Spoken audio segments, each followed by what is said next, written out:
오늘 성경은 에브라임과의 충돌, 그리고 숫꽃과 분우엘을 심판하고 또 두 적장인 세바와 살문나를 처단하는 이 세 가지의 사건들이 연결되어 있는 부분입니다. 이 세 가지의 이야기들에서 나타난 기드온의 모습은 하나님의 부르심을 받고 하나님의 사람으로서 하나님의 일을 하는 사사의 공적인 태도라기보다는 지극히 사적인 태도가 짙게 되어 있다라고 하는 것을 우리에게 느끼게 합니다. 얼토당토하는 저열한 태도를 보이는 에브라임 지파에는 그들의 권세가 두려워서 비굴하기까지 한 태도를 보였었습니다. 그런데 숫꽃과 분우엘의 경우에는 물론 그들이 비열하고 매정했던 것은 사실이지만 그래도 동족을 구하기 위한 전쟁을 하는 중인데 아무리 이 사람들이 어리석은 행동을 했다고 할지라도 같이 하나님을 믿는 아브라함의 핏줄인 동족을 수백 명씩이나 잔인하게 무참히 죽이는 것은 하나님의 뜻이라기보다는 순전히 기드온 개인의 판단이었을 것입니다. 그리고 또한 세 번째 이야기인 적장 세바와 살문나를 처단할 때도 당연히 하나님이 시켜서 시작한 전쟁이었고 적장들은 마땅히 죽여야만 되는 것입니다. 그게 하나님의 심판입니다. 그럼에도 불구하고 기드온은 말하기를 내가 죽이지 않을 수도 있고 죽일 수 있는 그런 위치에 있는 사람이다. 내가 너희들을 죽이지 않을 수도 있지만 그런데 너희들이 예전에 나의 피를 나눈 형제들을 죽였기 때문에 개인적인 원한으로 복수를 한다는 식으로 말을 하고 있습니다. 또한 두 적장을 아직 칼도 빼지 못하는 어린 아들에게 죽이게 한다라고 하는 것은 두 적장에게 수치스럽게 죽게 하는 그 의미도 들어 있겠지만 그러나 어린 아들에게 미디안의 마지막 남은 최고의 두 적장을 죽이게 한다는 것은 전쟁이 이제 비로소 끝난다는 의미가 될 것이고 이 전쟁의 모든 공로가 그 어린 아들에게 씌워지게 하는 빗나간 욕심의 부정이라고 말할 수 있습니다. 아버지의 빗나간 욕망인 것이죠. 뿐만 아니라 왕의 상징이었던 것을 개인의 전리품으로 챙기는 것 역시도 헛된 욕심입니다. 이것은 권력이 점점 사유화되어가는 과정을 보여주는 기록인 것이죠. 공적인 일이었는데 하나님의 이름으로 시작한 이 전쟁이 여호와의 전쟁으로 시작한 것인데 개인 기드온의 전쟁으로 끝나고 말았습니다. 계속 우리가 살펴보겠지만 이 이후에 기드온의 말년, 기드온 집안의 말년, 그리고 이스라엘 나라의 모습은 너무나도 비참한 모습으로 변해옵니다. 엄청난 사건이 기드온의 또 다른 아들에 의해서 전개가 되는 것입니다. 기드온의 잘못된 판단과 잘못된 생각이 이스라엘을 잠깐은 구원했지만 이후로 엄청난 고통의 소용돌이에 빠져들게 합니다. 다시 돌아보면 애초에 기드온은 자격도 안 되는 사람이었습니다. 소심한 겁쟁이였습니다. 그리고 끝까지 하나님에 대한 의심을 풀지 못했습니다. 하나님을 시험하고 또 시험하고 또 시험하고 이렇게까지 하나님을 시험했던 사람은 성경에 단 한 사람도 없습니다. 그만큼 소심하고 믿음 없는 사람이었습니다. 그런데 그런 기드온을 사사로 세우신 것은 이 전쟁을 통해서 하나님의 살아계심과 하나님만이 참 신이 되심을 이스라엘 백성들에게 상기시키시려는 하나님의 목적이었습니다. 드보라가 위대해서가 아니고 온니엘이나 누가 위대한 사람이었기 때문이 아니다라는 거죠. 여호수아, 모세 아니라는 거예요. 그들 모두가 별 볼 일 없는 인간에 불과하지만 내가 하나님이 너희들을 구원하고 내가 너희들을 이 땅에서 존재하게 하고 이 땅의 주인이 되게 하고 그러므로 너희들은 나를 의지해야 된다라고 하는 전쟁의 승리, 진정한 여호와의 샬롬은 경제력이나 군사력이나 힘이나 크기가 아닌 하나님에 대한 신실한 믿음, 그것이 가장 중요한 것이다라고 하는 것을 이 전쟁을 통해서 하나님께서는 이스라엘 백성들에게 알려주고자 하신 것입니다. 그렇기 때문에 경고하신 것처럼 이 전쟁을 혹시라도 너희들의 숫자가 많아서 혹시라도 우리 숫자가 많고 용맹해서 전쟁을 이겼다라고 잘못된 판단을 할까봐 군사들을 추려서 300명을 남겨둔 것이죠. 14만 5천 명인데 한 명이 잘 훈련된 미디안의 군사 450명을 농사나 짓던 이스라엘 한 명이 상대해서 이길 수 있는 가능성은 전혀 없습니다. 그러니까 애초에 이 전쟁은 인간의 힘으로 이길 수 있는 가능성이 0이었던 것이죠. 제로. 300명을 남겨둔 것은 바로 그것을 말하고자 하는 것입니다. 이 전쟁의 승리는 바로 나 때문이다. 하나님 때문이다. 그러니까 너희들은 나를 의지해야 된다. 이게 이 전쟁에서 하나님이 도출하고자 하는 교훈이었던 거예요.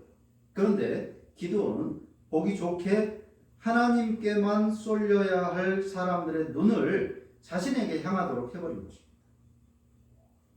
원래대로 전쟁이 끝났더라면 모든 이스라엘 백성들뿐만 아니라 가나안의 모든 부족들이 이 전쟁은 누가 봐도 하나님이 개입하신 것이고 이 전쟁은 인간의 공로가 하나도 없다. 오직 하나님만이 참 신이시고 하나님만 바라봐야 된다. 이렇게 그들이 깨달았을 거예요. 원래대로 했다면.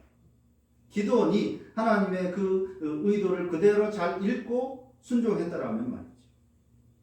그러나 기드온은 많은 실수를 해버렸습니다. 이 모든 실수는 이 전쟁의 그 포인트를 하나님에게서 기드온에게로 옮겨버리고 말았습니다. 그래서 오늘 우리가 읽었던 마지막 8장 22절의 결과가 나오는 거죠. 그때 이스라엘 사람들이 기드온에게 이르되 당신이 우리를 미디안의 손에서 구원하셨습니다. 당신과 당신의 아들과 당신의 손자가 대대로 우리를 다스리소서 하는지라. 당신이 우리를 다스리소서. 본래대로라면 하나님만이 참 신이심으로 하나님이 우리를 다스리소서 그렇게 말했어야 되는 결론인데 오늘 이 전쟁의 결론은 기드온의 여러 가지 실수 때문에 당신이 우리를 다스리소서라고 되어버린 것입니다. 뿐만 아니라 대대로 당신과 당신의 아들과 당신의 손자들이 우리를 다스리소서. 하나님에게서 완전히 이들의 마음과 눈이 떠나버린 것입니다. 하나님을 위한 전쟁이 아니라 기드온을 위한 전쟁이 된 것이죠. 기드온은 드보라와 달리 전쟁의 승리를 자신의 공적인 양 만들었습니다. 찌질했던 기드온, 소심했던 겁쟁이 기드온이 하나님의 은혜를 입으면서 점점 믿음이 장성하고 이스라엘의 위대한 사사가 되겠거니라고 사사기를 읽어가는 독자들이 기대했을 텐데 오히려 처음보다 더 소심해지고 더 악해져 버린 반전의 드라마가 바로 이 기드온의 이야기. 이것이 인간의 실체입니다. 나의 모습이고 우리의 모습이죠. 바울이 왜 날마다 자신을 쳐서 복종하려고 했는지 우리가 알아야 돼요. 어느 섬에 갔더니 뱀이 바울을 물었습니다. 독사가 물은 거죠. 그 땅의 원주민들은 그 독사에 물리면 금방 죽는다는 것을 알았습니다. 그런데 바울은 그냥 털털 털어내고 아무런 일이 없다는 듯이 멀쩡한 거예요. 그러니까 그 섬의 사람들이 바울을 신이라고 떠받들게 됩니다. 만약에 바울이 아니지만 그럴 마음은 없지만 그래도 그냥 가만히 있었으면 그 사람들을 전도하는 일에 훨씬 더 도움이 되었겠지만 오히려 바울은 거기서 대성통곡을 합니다. 나도 너희와 같은 사람이라. 오직 주 예수 그리스도만이 우리의 구세주시고 참 하나님이시다. 그러면서 자신을 신이라고 말한 사람들 앞에서 통곡을 하면서 손사래를 칩니다. 그리고 바울이 죽기 직전에 썼던 성경에서 바울은 말합니다. 누구도 할 수 없었던 위대한 업적을 남겼던 바울인데 죽기 직전에 이렇게 말합니다. 나는 죄인의 우두머리였다. 자신을 가리켜서 그렇게 표현합니다. 할 만큼 많은 일을 했던 말년인데도 불구하고 여전히 바울은 자신은 죄인이다. 죄인 중에서도 괴수다라고 자신을 표현하고 있음을 우리는 기억해야 합니다. 매 순간 자신을 돌아보고 겸손을 되뇌이지 않으면 어느 순간 교주가 되어버린 한국 교회들의 목사처럼 되어버립니다. 그 누구도 그렇게 의도하지 않았지만 결국 그렇게 되어버린 것이죠. 기드온이 전혀 사실은 의도하지 않았다는 것을 알아야 합니다. 어느 누구도 심지어 이단의 교주들도 하나님의 자리에 앉거나 교주가 되려고 하는 사람은 없습니다. 눈떠 보니까 그 자리에 있는 자신을 보게 된 것이고 그 자리가 주는 권세와 힘 그리고 그 달콤함을 내려놓고 싶지 않게 되는 것입니다. 그래서 모든 신자들은 사람들 앞에서 자신을 판단해서는 안 됩니다. 저 사람보다 더 낫지 않은가? 혹은 자기가 가진 무엇을 가지고 자신을 판단해서도 안 됩니다. 학력, 경력, 재력, 지위 이런 것 가지고 나는 이 정도 되는 사람이다. 저 사람들과 비교할 때 나는 그나마 좀 괜찮은 사람이다. 사람들 앞에서나 가진 무엇을 가지고 자신을 판단해서는 안 되는 것입니다. 모든 신자들은 신앙 경력이 어떠하든지 간에 포함되어 있는 것입니다. 하나님 앞에서 곧 하나님의 말씀 앞에 자신을 세워보는 시간을 정기적으로 가져야 합니다. 신앙의 구력이 더 많아진 사람일수록 더 자주 하나님 앞에 자신을 1대1로 세우는 시간을 가져야 합니다. 그것이 골방에서의 기도의 시간입니다. 예배의 시간입니다. 그래서 바울처럼 나는 날마다 죽는다. 날마다 나를 쳐서 말씀에 복종시킨다. 이런 신앙의 태도를 우리 신자들이 견지해 나가야 되는 것입니다. 그래야만 자신의 의도와 달리 교주처럼 행세하는 그런 자리에 있지 않게 되는 것입니다.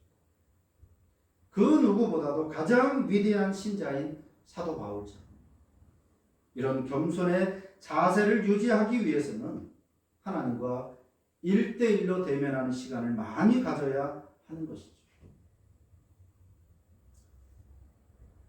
하나님을 위하여, 기드온을 위하여.